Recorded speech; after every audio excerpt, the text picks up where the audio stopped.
Hi, good morning and welcome to today's class. We have been learning about the strategies of reading for the past 2 days.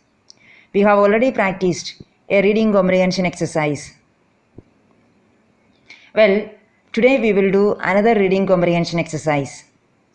It's going to be checked how well you understand and interpret today's reading passage.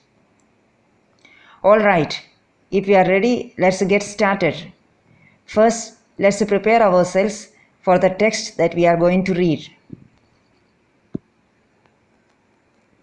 I believe all of you are familiar with the strategies of reading that we discussed in the previous class: skimming, scanning, intensive reading, and extensive reading.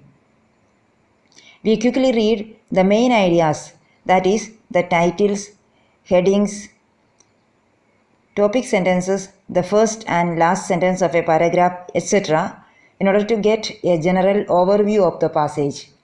This is skimming. We scan a text when we want to find specific information from the text. You read a text slowly, word by word, and sentence by sentence for total comprehension of the text. This is intensive reading. When you are reading a text for pleasure, it is extensive reading. For example, the strategy you employ while reading novels and stories is extensive reading.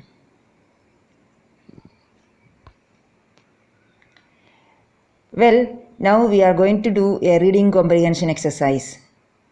Our purpose of reading this passage is to gather specific information from the passage.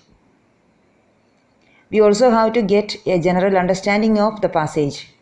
So, we have to employ the most appropriate reading strategy that matches our purpose of reading. So, now let's go to the passage.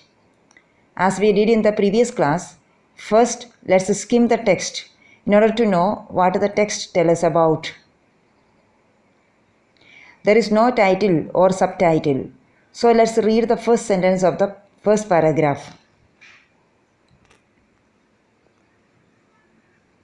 The first sentence has been highlighted. Moods, say the experts, are emotions that tend to become fixed, influencing one's outlook for hours, days, or even weeks. We come to know that the passage is about moods. What are moods? Moods are emotions, and they have a tendency to become, moods have a tendency to become fixed. Moods may influence one's outlook for hours, days, or even weeks. So, we have got a general idea about the passage. We have come to know that the passage is going to be about, the passage we are going to read is about moods and their effects on a person's personality. Okay, as we did in the previous lesson, before we read the text in detail, let's read the questions. Why are we doing this? Because if we read the text in detail, if we read slowly, word by word, sentence by sentence, by the time you reach the end of the passage, you may forget the points in the middle. So first let us read the questions to check, to understand what information we require from the passage. Then let's scan the text for the required information. That is what we are going to employ in this passage, employ for comprehending this passage. First read the questions, then you will underline the keywords, look for the keywords in the passage, then you look for specific information from the passage. This strategy we apply in reading this passage. So let's go to the questions.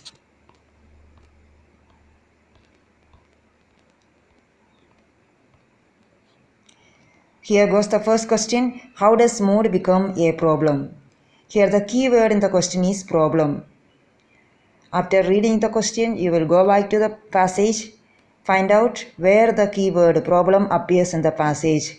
Read the sentence and also the nearby sentences to get the answer you require.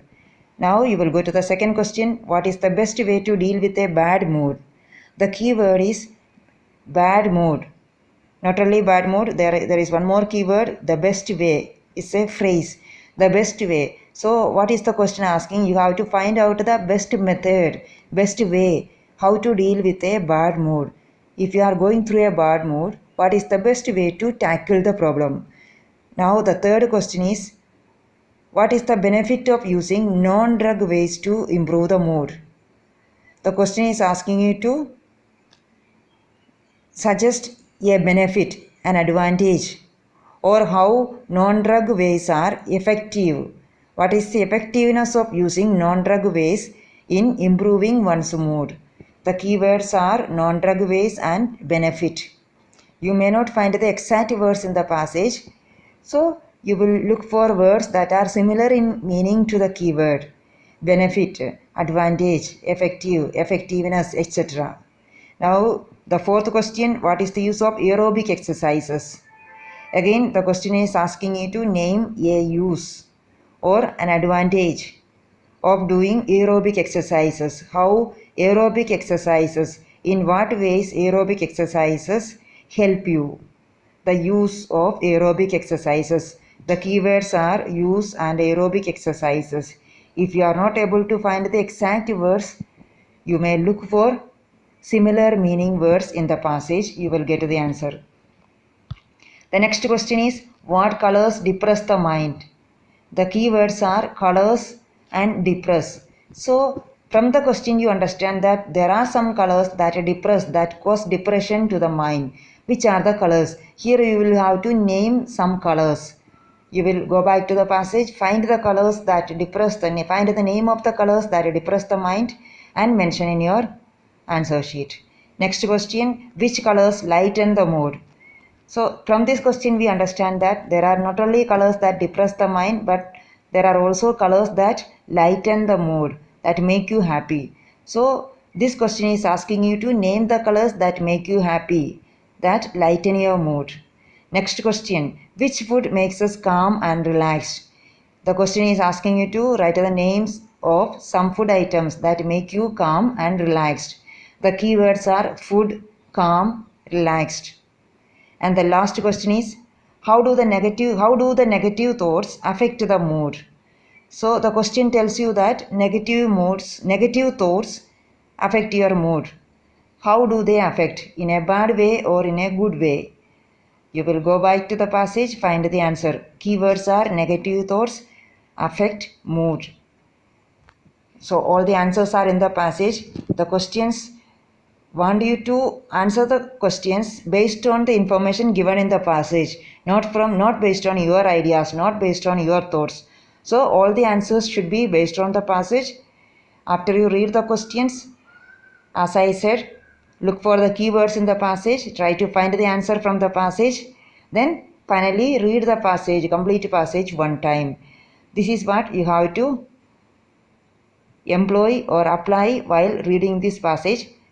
I want all of you to write the questions in your notebook. After you write the questions, write the answers. Hope you enjoyed this class. Happy learning. Thank you.